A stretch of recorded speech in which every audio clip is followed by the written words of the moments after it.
भाई और बहनों, मातृशक्ति को नमन।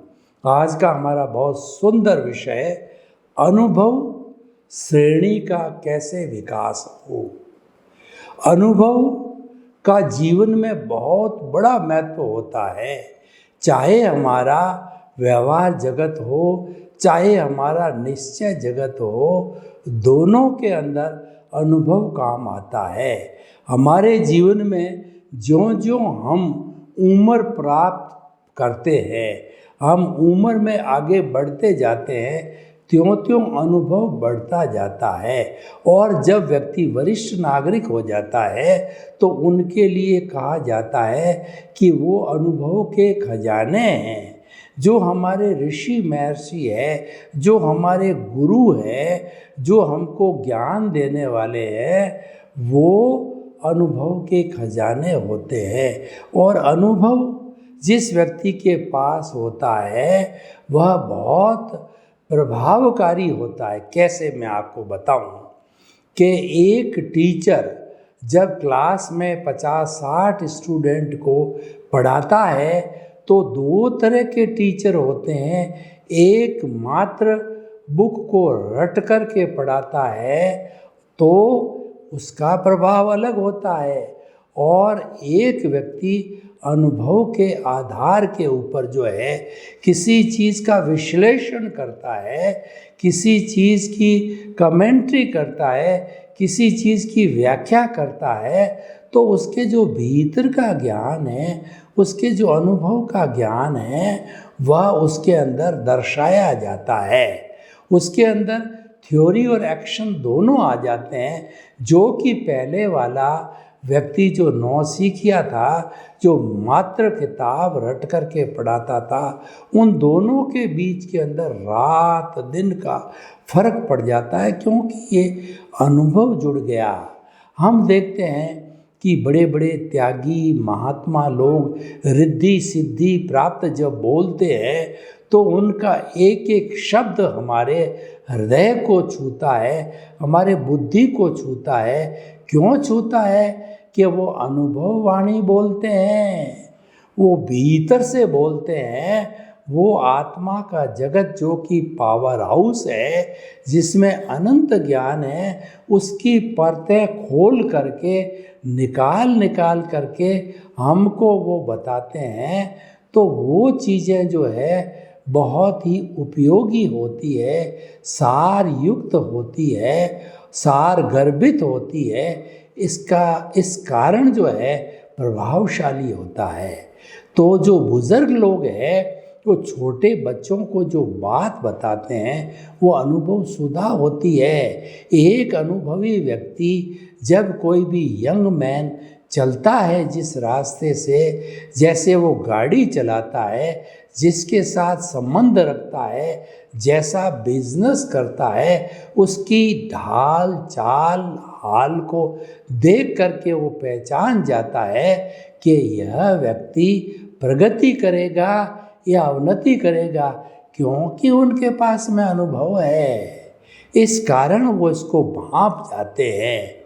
हमारे जो है ये जितने भी ज्ञान हैं, 5 तरह के ज्ञान हैं: मति ज्ञान, शुद्ध ज्ञान, अवधि ज्ञान और मनोप्रयोग ज्ञान।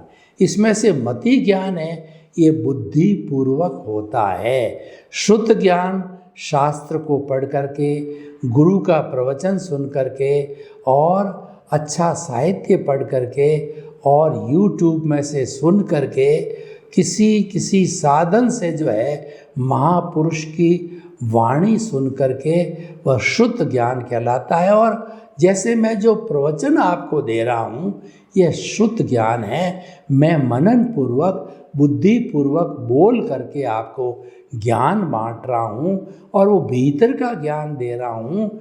मैं किसी किताब को देख के नहीं बोल रहा हूँ, मैं किसी किताब की नकल नहीं कर रहा हूँ। मेरे भीतर विराजमान अनंत ज्ञान वाला प्रभु है, आत्मा है, उसकी ज्ञान की परतें खोलता रहता हूँ। जैसे गोभी के पत्ते में पत्ता पत्ते में पत्ता, पत्ते में से पत्ता, और उन ज्ञान की परतों से जो कुछ भी मेरी बुद्धि के अंदर आता है, मन में आता है, वह मैं आपको अच्छा से अच्छा सर्व करने की कोशिश करता हूँ, और वो आपके लिए प्रभावशाली होता है।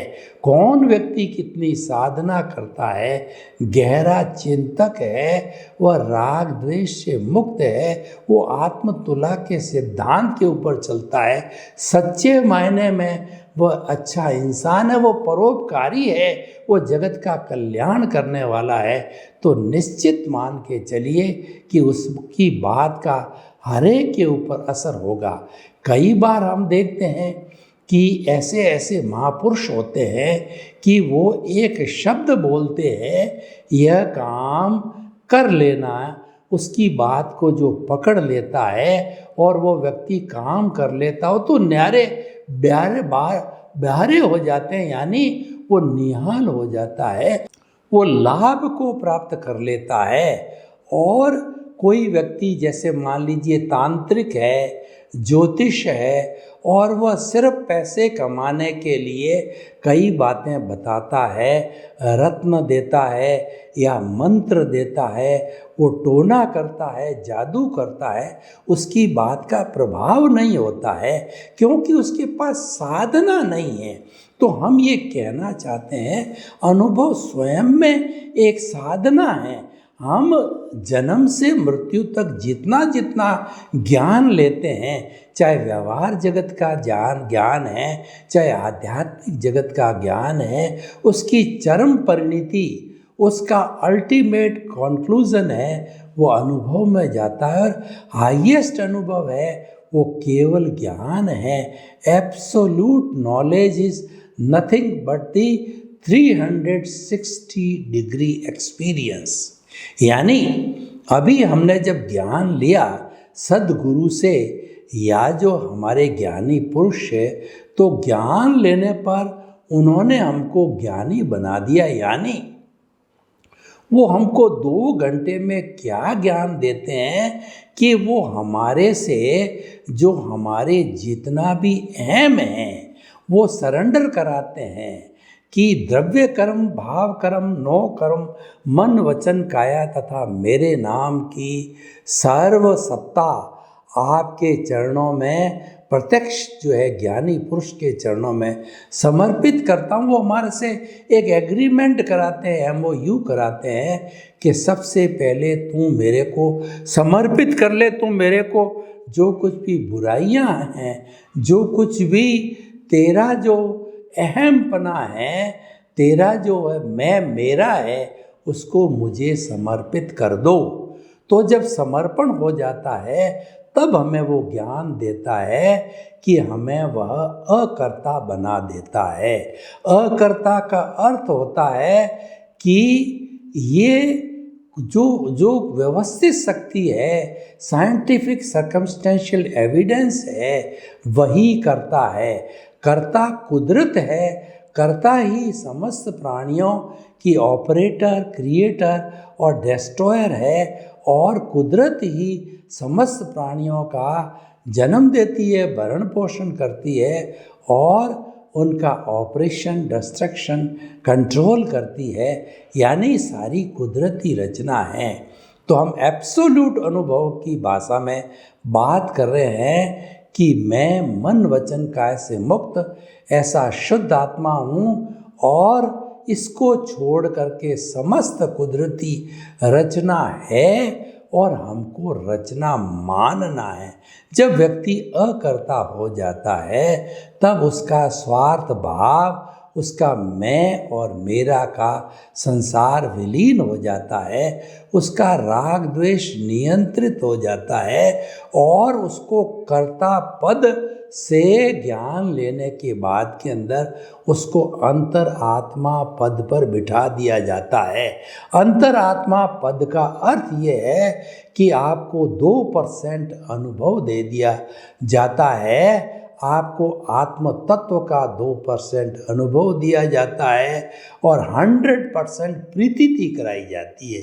प्रतीति मतलब आपको एहसास जो है हमारा ज्ञानी पुरुष या सद्गुरु है वो अपने अतिशय से, अपने अनुभव से, अपनी रिद्धि सिद्धि से, अपनी साधना से और कृपा करके वो हमको जो है वो प्रतीति करा देता 100%, क्योंकि वो उसने स्वयं ने कर ली है। जो स्वयं ज्ञानी होता है वही ज्ञान दे सकता है। तो वो 100% हमारे रोम रोम के अंदर ये प्रतीति बिठा देता है कि तुम मन वचन काया से मुक्त शुद्ध आत्मा हो। हर वक्त शुद्ध आत्मा, मैं शुद्ध आत्मा हूँ, मैं शुद्ध आत्मा हूँ, मैं शुद्ध आत्मा हूँ 24 आवर्स एक प्रतीति करा देता है। खाना किसने खाया? सोहनराज रूपी पुतले ने खाया। बोलता कौन है? सोहनराज पुतला बोलता है। सोता कौन है? ये पुतला सोता है। उठा कौन? ये पुतला उठा। यह सारा सुबह से शाम तक जीवन भर ये कार्य कौन करता है? ये पुतला करता है। लेकिन मैं इस पुतले से अलग हूँ।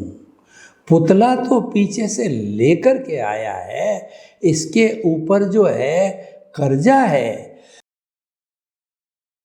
इसका हिसाब बाकी है, भुगतान बाकी है। जो पिछले जन्म में जैसे जैसे कॉजेज डाले थे उस कॉजेज से bunch of the causes causal body बनी। उस कॉजल बॉडी को भाव कर्म है। इस जन्म में वो द्रव्य कर्म प्रारब्ध और उदय के अधीन जो है ये मन वचन काया रूपी पुतला करता है, ये सारी क्रिया करता है। तो ये प्रतीति मतलब हमारे में यह जो है वो एहसास करा दिया जाता है कि मन वचन काया तथा उससे जुड़ी हुई हर अवस्था मात्र कुदरती रचना है और उस कुदरती रचना का नियंत्रक है वह कुदरत है। अवस्था मात्र विनाशी होती है, हर संजोग के साथ वियोग जुड़ा हुआ होता है। कोई भी अवस्था जो है स्थायी नहीं होती है। ये सब अवस्थाएं जड़ है, ये सब अवस्थाएं नाशवान हैं, आती है और जाती है। इनका परमानेंट कोई अस्तित्व नहीं है। यह तो मात्र भुगतान है जो कि हम जीवन भर करते हैं। तो इस तरीके से जो ये प्रतीति होती है और प्रतीति के बाद के अंदर जब हमारा लक्ष्य ज्ञान लेने के बाद हमारा लक्ष्य हो जाता है कि अंतरात्मा से परमात्मा बनना। जब परमात्मा बनने का लक्ष्य निर्धारित हो जाता है तो हमको ज्ञानी पुरुष जो है साथ के अंदर प्रतीति के साथ के अंदर दूसरा जो फोल्डर देते हैं वह है हमारी जागृति। जागृति है वो रियल पुरुषार्थ है। पुरुषार्थ दो तरह के होते हैं, रिलेटिव पुरुषार्थ और रियल पुरुषार्थ। ये अंगुली हिल रही है, बिना पुरुषार्थ के नहीं हिलती है। दुनिया के अंदर हम मन वचन काया से जो भी कार्य करते हैं सारा पुरुषार्थ करते हैं, पर पुरुषार्थ कैसा? हमारा भुगतान है वह भी पुरुषार्थ है, हमारे स्वरूप की प्राप्ति करना वह भी पुरुषार्थ है। जो भुगतान है, जो परिणाम है वो रिलेटिव पुरुषार्थ है। हम यह बात मैं मान के चलता हूँ। लोग प्रश्न करते हैं कि आप कहते हो कि मन वचन काया से मुक्त रहो, तो हम मुक्त रह कर के क्या निठल्ले हो जावें? क्या चुपचाप बैठ जावें? क्या सो जाएं? हमारा पेट अपने आप भरेगा, हमारे बाल बच्चों का भरण पोषण अपने आप होगा? तो हम आपको कहना चाहेंगे कि अब अगर आपके बीच में श्रद्धा और सबूरी है तो वास्तव में वो सारा उदय प्रारब्ध के अधीन वो हमारी कुदरत है। जैसा जैसा आपका उदय भाव है, जैसा जैसा आपका जो है प्रारब्ध है, जो उसके अनुरूप जो है उदय में आते ही वो आपको ऑटोमेटिकली जो ये कुदरत है वो द्रव्य क्षेत्र काल भाव के रूप में संजोग जुटाएगी। आपको भोजन मिलेगा, रोटी, कपड़ा, मकान, शिक्षा, चिकित्सा आपको सब मिलती रहेगी। परंतु हम आपको निठल्ला नहीं बनाना चाहते, हम आपको पुरुषार्थ करने की प्रेरणा देते हैं। आप जो पुरुषार्थ कर रहे हो वो करते रहिए। जिस कुल धर्म को, जैसी उपासना को आप मानते हो, जैसे मैं जैनी हूँ, जैन धर्म की उपासना, कोई मुस्लिम है वो जो है मुस्लिम धर्म की स्थापना जो उपासना, और कोई क्रिश्चियन है क्रिश्चियनिटी की उपासना, ऐसे जो है हमारे आज दुनिया में 365 तरह के धर्म दर्शन हैं। अपनी अपनी उपासना कीजिए, हम आपको उसके अंदर कोई बाधक नहीं बनते। हमारा सनातन सत्य कुदरती रचना परिणाम को बदलने पर जोर नहीं देता, आपका धर्म परिवर्तन नहीं कराता, आपका गुरु, ईश्वर, भगवान, मंत्र का कोई परिवर्तन नहीं कराता, उसको टच भी नहीं करता है। हम तो ये कहते हैं कि सनातन सत्य को जानो, और सनातन सत्य कुदरती रचना और कुदरत के कानून पर आधारित। और हम ये सनातन सत्य अध्यात्म विज्ञान है, ये दृष्टि विज्ञान है। हम आपका मात्र दृष्टि परिवर्तन करते हैं, क्योंकि जैसी दृष्टि वैसी सृष्टि। आप दिशा बदल दीजिए, दशा बदल जाएगी। आप नज़र बदल दीजिए, नज़रिया बदल जाएगा। आप दृष्टि बदल दीजिए, आपकी सृष्टि बदल जाएगी। दृष्टि बदलने का अर्थ ये है कि जो आप मन, वचन, काया से प्राप्त सुख को, इंद्रियों से प्राप्त सुख को सुख मानते हो, वो मान्यता वाला सुख है। वास्तव में जो इंद्रियों से सुख मिलता है, जो सत्ता, संपत्ति, धन, दौलत, परिवार से जो सुख मिलता है, ये मान्यता का सुख है। सुख और दुख काल्पनिक है, ये वास्तविक सुख नहीं है। वास्तविक सुख तो हमारी आत्मा के अंदर है, वो आत्मा का लक्षण है, वो बाहर नहीं मिलता है। बाहर तो केवल मृग तृष्णा है, कस्तूरी के मृग जो हैं। कैसे मृग तृष्णा क्या होती है, दो उदाहरण देना चाहूँगा कि मृग की नाभि में कस्तूरी पैदा होती है, और उस कस्तूरी की सुगंध इतनी ब्यूटीफुल महक वाली होती है कि व्यक्ति लुब्ध हो जाता है।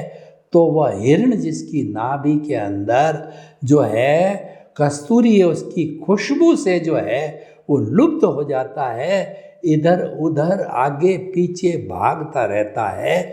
वह ये निर्णय नहीं कर पाता है कि खुशबू कहाँ से आ रही है। ये मान्यता वाला सुख है, ये मृग तृष्णा है। दूसरा उदाहरण, एक कोई भी व्यक्ति जो है वो धूप जो है, तेज धूप है, और किसी भी वीरान, जो कहना चाहिए समतल मैदान के अंदर, रेगिस्तान के अंदर वो रास्ता भूल गया, तो तपती गर्मी के कारण उसको दूर दूर दिखाई देता है, रिफ्रैक्शन के कारण, कि वहाँ पर जल है। वह उसके पास आता है, उसको आभास होता है जल नहीं है, ऐसे ऐसे वो जाता रहता, उसको जल नहीं मिलता है। यह भी एक तरह की मृग तृष्णा है, ये मान्यता का सुख है। ये जल पाने की बात करें वो काल्पनिक है। हम तो आपको सच्चा सुख और शाश्वत सुख है उसकी नींव लगाना चाहते हैं, और उस नींव जो है वो सनातन सत्य से मिलती है, कुदरत इतना कुदरत के कानून से मिलती है, क्योंकि ये सभी शाश्वत है, ये इटर्नल है, ये भूत भविष्य में कभी बदलते नहीं हैं, ये स्थायी तत्व है। और जो सुख की बात है, सुख का झरना तो भीतर है, बाहर का सुख तो काल्पनिक सुख है, वो सुखाभास है, दुखाभास है, सुख दुख का आभास है, वो सच्चा सुख नहीं है। तो भाई और बहनों, इन सब बातों को हमने आपके सामने प्रस्तुत क्यों किया कि आपका जो अल्टीमेट एम है 360 डिग्री का अनुभव प्राप्त करना, यानी केवल दर्शन प्राप्त करना, वो सारा रियल पुरुषार्थ है, वो दृष्टि विज्ञान है। और ये दृष्टि विज्ञान कब मिलता है? ज्ञान लेने के बाद, अकर्ता होने के बाद। अकर्ता का मतलब निष्काम कर्म, नो ऑनरशिप, नो डूअरशिप, सब कुछ आपने ज्ञानी पुरुष गुरु को समर्पण कर दिया। इसलिए आपका किसी पर कोई ब्लेम नहीं, कोई क्लेम नहीं।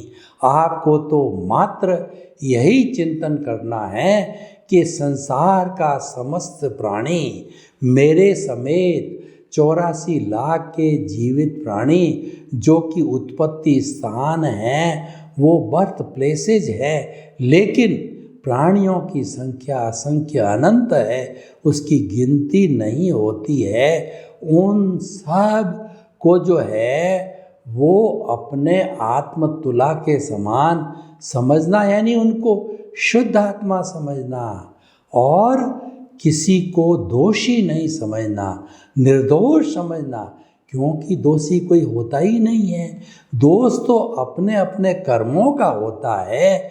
जैसे हमारे कर्म किए हुए होते हैं तो वह कुदरत है, उसी के अनुसार, हमारे उपादान के अनुसार ला करके वह जो है वो संजोग खड़ा कर देती। कैसे संजोग खड़ा होता है मैं आपको बताता हूँ कि मान लीजिए कि पिछली जन्म में हमने किसी भी आदमी को धोखा दे करके वो पैसा हड़प कर लिया, तो इस जन्म के अंदर कुदरत, जब वो हमारा कर्म उदय में आता है, तो कुदरत जिस व्यक्ति का पूर्व जन्म के अंदर मैंने पैसा हड़प किया था, उसके अंदर साक्षी मेरी आत्मा की थी।